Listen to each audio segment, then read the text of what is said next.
Almost options buyers பற்றி நிறைய பேர் வந்து நிறைய விஷயங்கள் கற்றுக்கிட்டாங்க. இன்னும் வந்து ஸ்டில்ஸ் புதுசாக வந்து மார்க்கெட்டில் அதாவது புதுசாக மீன் ஒரு 3 மாதம் 6 மாதம் ஆச்சு நான் ஆப்ஷன் ட்ரேடிங் பண்ணுறேன் அப்படின்னு உள்ள இப்போ புதுசாக வரவங்க என்னென்னா, சார் ஆப்ஷன் பையிங் வந்து 25% தான் வாய்ப்புன்னு சொல்லாங்களா, அது எப்படி ஏன் அப்படின்னு கேட்பாங்க. அதாவது ப்ரீமியம் கரையுது டைம் டீக்கன்றாங்களா, அது இன்னும் கொஞ்சம் ஈஸியாக புரிஞ்சுக்கிட்ட மாதிரி சொன்னால் பெட்டராக இருக்குமே அப்படின்னு.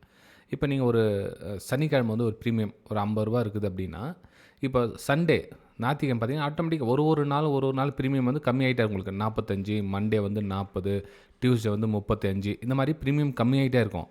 நீங்கள் உங்களுடைய ப்ரைஸ் நீங்கள் கால் புட்டது ஃபார் எக்ஸாம்பிள் கால் ஆப்ஷன் எடுத்திருந்தீங்க அப்படின்னா உங்களுடைய ப்ரைஸ் வந்து ஸ்லோவாக மேலேயோ அல்லது சைட்வேஸ்லையோ அல்லது உங்களுக்கு ஆப்போசிட்டாக போனாலும் இன்னும் உங்களுக்கு பெரிய அளவுக்கு நஷ்டம் ஏற்படும். எப்போ உங்களுக்கு ஆப்ஷன்ஸ் ட்ரேடிங்கில் ப்ராஃபிட் வரும்னா, நீங்கள் ஃபார் எக்ஸாம்பிள் நீங்கள் கால் ஆப்ஷன் எடுத்திங்கன்னா ஒரு ஃபாஸ்ட்டாக மூமெண்டம் இருந்தால் தான் உங்களால் கால் ஆப்ஷனில் பணம் பண்ண முடியும். அதே மாதிரி புட் ஆப்ஷனில் கூட ஃபாஸ்ட்டாக கீழே வந்தால் தான் உங்களால் புட் ஆப்ஷனில் பணம் பண்ண முடியும். ஸ்லோவாகவோ அல்லது சைட்வேஸ் டு ஸ்லோவாக வந்தால் உங்களுடைய ப்ரீமியம் வந்து ஆட்டோமேட்டிக் மெல்ட் ஆகிட்டே இருக்கும். ஸோ அதனால தான் வந்து ஆப்ஷன்ஸ் பையிங்கில் வந்து பணம் பண்ணுறது ஈஸி இல்லை அப்படின்னு சொல்லுது எல்லாரும்.